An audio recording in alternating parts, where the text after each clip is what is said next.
lagi rekan-rekan mahasiswa yang mengambil mata kuliah keamanan jaringan. Selamat bertemu kembali dalam materi yang kedua, yaitu kita sekarang langsung bicara tentang keamanan jaringan. Saya ingatkan terlebih dahulu, jangan lupa melakukan presensi, simak video ini, dan akhir kerjakan kuisnya di ring waktu yang sudah kita tentukan, yaitu jam 7 sampai jam 8.40. Mari kita lihat materi untuk materi yang kedua ini. Kita bicara langsung tentang topik keamanan jaringan.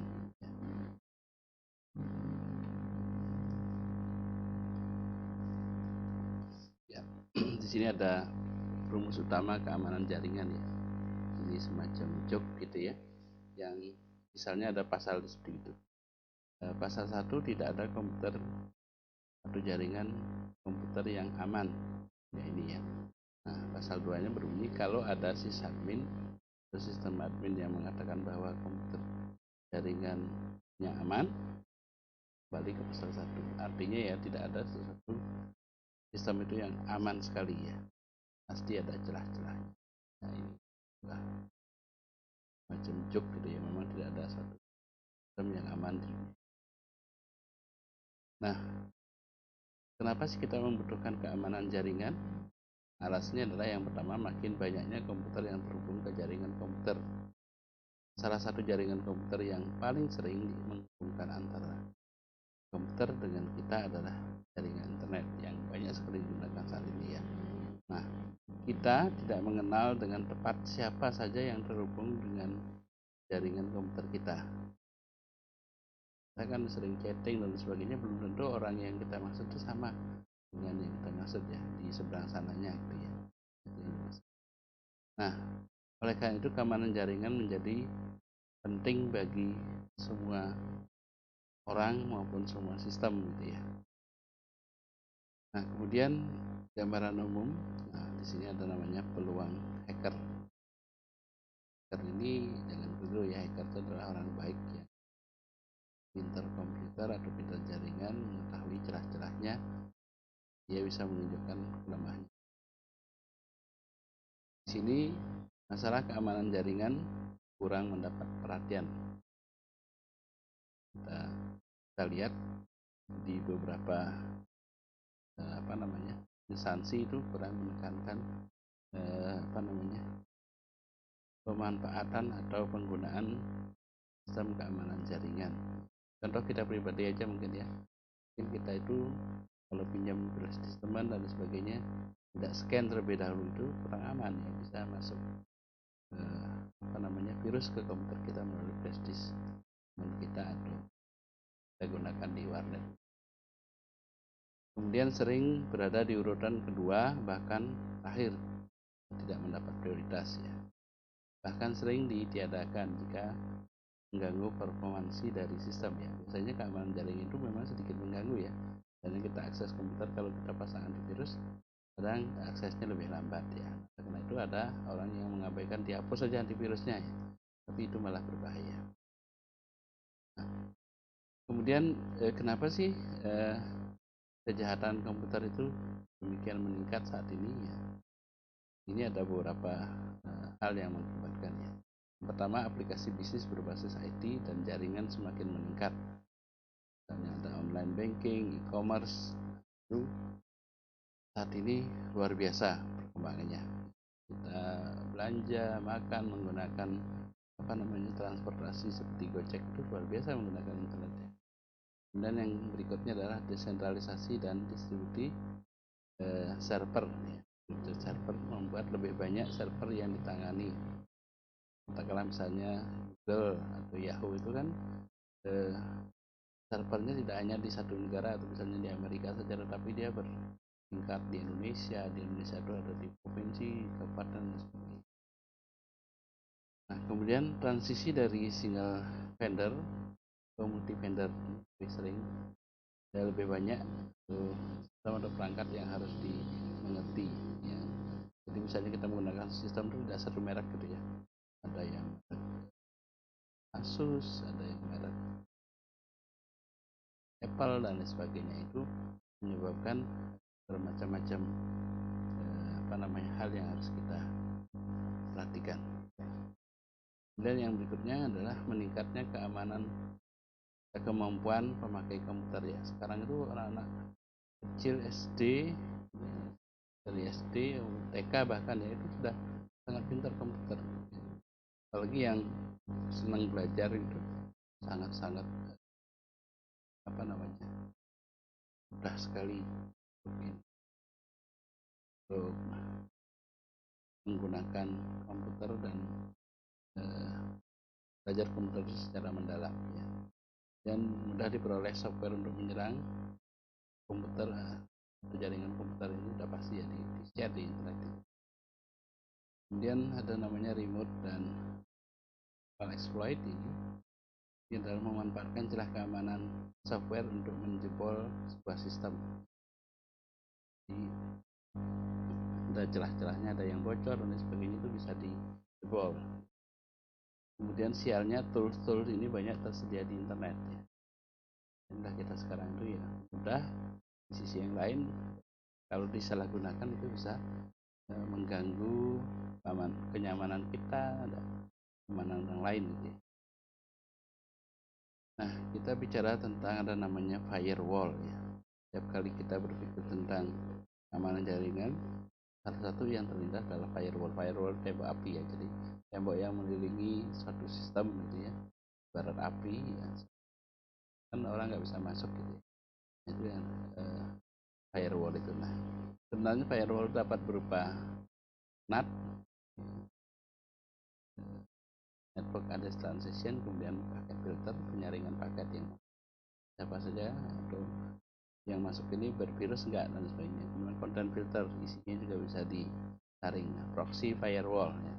Jadi ada utusan yang mendeteksi data-data yang masuk maupun yang keluar. Nah, fakta tentang firewall ini memang melindungi dari penyusup, tapi tidak dari kebodohan ya. Sebenarnya kalau kita tidak bisa men-setupnya itu juga tetap bisa diserang ya. Nah, kebodohan merupakan gerbang terbaik bagi penyusup. Orang yang nggak paham itu, settingnya nggak benar, itu menjadi kelemahan dari sistem yang ditanganinya. Nah, kita masuk sedikit tentang virus komputer ya.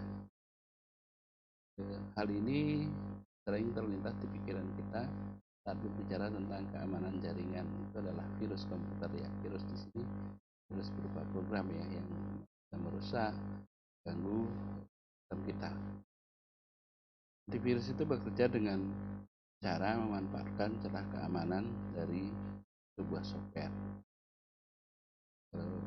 Virus memang dia secara umum itu mengecek, membandingkan ya sistem yang asli dengan sistem yang sudah dijangkiti oleh virus. Nah, virus dapat menghapus data yang bahaya ya, bisa menghilangkan partisi hard disk, dan ada juga virus yang bisa merusak BIOS, ini yang berbahaya. Nah, virus dengan bandwidth ya, banyak virus yang memanfaatkan jaringan komputer untuk menyebar sehingga mengganggu bandwidth kita ya. Kalau virus ini dari jaringan komputer kita, maka bandwidth jaringan komputer kita bisa habis untuk virus. Karena itu kita harus hati-hati dengan virus. Nah, antivirus ini memang salah satu standar yang wajib diinstal jika kita menggunakan sistem operasi yang banyak terancam oleh virus, itu yang disebut dengan antivirus. Jadi paling tidak kalau saya itu menyarankan pasang 2 antivirus ya, satu yang lokal, satu yang virus di luar ya, kenal ya. Nah, kemudian tiap hari ada puluhan virus yang baru lahir ya, namanya orang senang gitu ya, mengganggu dan sebagainya. Dia membuat sebuah sistem yang disebut virus ya. Pastikan kalau setiap hari kita mengupdate antivirusnya ya, mungkin tidak harus setiap hari ya, tapi ya seminggu lah ya, seminggu 1 bulan ya. Nah, sampai antivirusnya update ya, karena tiap hari aja terus muncul virus baru ya. Ibarat obat dengan penyakit ya, mesti duluan penyakitnya, obatnya muncul belakangan. Nah, ini sedikit fakta tentang antivirus ya. Antivirus dibuat setelah ada virusnya ada ya. Tadi Kalau belum ada virusnya ya itu obatnya belum ada ya. Antivirus hanya melindungi komputer dari virus yang dibuat sebelumnya. Kemudian banyak sistem operasi dan aplikasi yang tidak rentan terhadap virus. Jadi dia tetap bisa diserang gitu ya, apalagi virus baru yang teknologi baru ya. Cara yang paling mudah untuk menghindari virus adalah dengan menggunakan sistem operasi dan aplikasi yang tidak rentan terhadap virus. Misalnya yang sekarang masih jarang virusnya itu Linux gitu. Itu SOS yang jarang digunakan. Tidak seperti Windows, dulu banyak sekali virus. Itu namanya istilah man in the middle attack ya. Di koneksi kita ke server itu dicegat dan dianalisa sebelum dikirim ke server. Nah, data yang dikirim ke server ini belum tentu murni data yang kita kirim, karena ada orang yang istilahnya apa ya, memata-matai gitu ya, cegat di tengah jalan. Nah, kemudian ada namanya MITM ya, kadang dipasang dengan sengaja oleh sysadmin ya. Memonitor data yang lewat ya, salah satu cara kuno yang disebut dengan EVS dropping itu adalah dengan memonitor data yang lewat. Banyak informasi yang dapat diambil, misalnya password, user enkripsi yang digunakan, MAC address yang digunakan, dan lain sebagainya. Nah, ada istilah phishing ya. Phishing ini adalah cara termudah untuk menjebol keamanan jaringan adalah dengan mengakali kebodohan penggunanya. Contoh ini adalah instruksi palsu yang berisi cara-cara menghancurkan komputer sendiri, misalnya klik ini, klik gambar, ternyata itu maksudnya adalah menghapus web. Setiap pengguna komputer seharusnya belajar tentang keamanannya. Kecil tahulah kalau ada gangguan keamanan gitu ya. Itu sebaik. Nah, ini ada contoh kesalahan user. Misalnya passwordnya terlalu mudah ditebak, misalnya tanggal lahirnya itu sangat mudah ditebak ya. Dan namanya dia sendiri, nama pendeknya, dan tempat lahirnya ya. Dan tinggalkan komputer dalam keadaan login ini berbahaya ya. Sama di instansi seperti bank gitu ya, Anda jadi kasir misalnya, Anda login terus ini mau ke belakang, nah tidak tahu teman kita itu apakah semuanya baik ya. Nah, dia lakukan sesuatu tapi yang tercatat kita. Kemudian terpancing dengan email atau informasi yang tidak benar ya, ini sering ya. Informasi katanya hadiah dan lain sebagainya. Ini tapi itu adalah penipuan. Tidak memperhatikan pesan yang di layar. Ini yang kita lakukan ya. Alias saja yes, next, agree gitu. Saat install terutama ya. Kemudian hal ini menyebabkan bisa menghapus data secara tidak sengaja. Nah, kemudian berikutnya mengatasi exploit di sini ya. Kemungkinan digunakan open source software. Gunakan update yang terakhir untuk mengupdate ya. Dan usaha ini hanya mengatasi exploit dari kelemahan yang sudah ada ya. Yang dapat mengamankan dari celah keamanan yang belum diperbaiki. Ini yang mengatasi fast dropping dan DM tadi ya. Gunakan VPN, kita bahas di berikutnya. Jika mungkin kan gunakan VPN untuk sembunyikan. Nah, ini yang paling penting ya, backup. Atasi banyak masalah tanpa masalah ya. Sebaiknya lakukan sering mungkin, butuh banyak biaya, sebaiknya disimpan tidak dalam tempat yang sama. Menurut telur itu tidak dalam satu keranjang. Kalau ada yang pecah, tidak semuanya pecah, rusak. Nah, biasanya hal ini terlambat ya, kita sudah ingin backup tapi ditunda-tunda, akhirnya terjadi peristiwa lah akibatnya. Nah, ini mengenal jenis-jenis serangan nanti bisa dibaca ya lebih detail ini. Misalnya denial of service, kemudian DOS, silahkan ya detailnya. Motif penyerang itu dilakukan misalnya status subkultural, ini umumnya di kalangan hacker yang hacker muda yang menunjuk kemampuannya untuk balas dendam, alasan politik ya, ekonomi, dan kejahatan atau keisengan.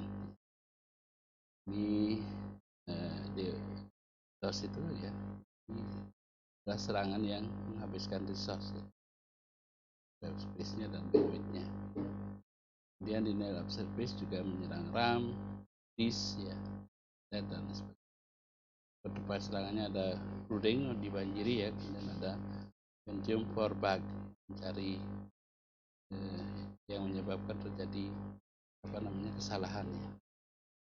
Tipe-tipe DDoS ada ping, silakan dilanjutkan, ada flooding tadi ya. Nah, penanganan serangan di denial of service ini selalu ada dua update ya, dan sysloading yang efektif ya, mengikuti perkembangan security ya, pencegahan serangan non elektronik ya, juga bisa dengan ping update ya, ini bisa digunakan untuk mengecek berapa waktu yang dibutuhkan mengirim sejumlah data tertentu ke satu komputer lain dalam satu jaringan. Ada namanya IP spoofing juga, ini adalah source address spoofing, alamat IP hacker, sehingga sasaran menganggap alamat IP hacker dalam network bukan di luar network ini. Beberapa metodenya misalnya mailflood, attack ya. Ini cara-cara menghindari password attack ya, paling tidak tuh 6 huruf dan sebagainya ya. Ini ada port scanning, backdoor, dan yang paling berbahaya adalah Trojan house. Jadi kesimpulannya, selalulah gunakan update antivirus yang terakhir, kemudian program yang terakhir ya, selalu melakukan backup ya. Selalu membantu user mengatasi masalah merekam dan hindari asal yes gitu ya. Ya. Oke, kita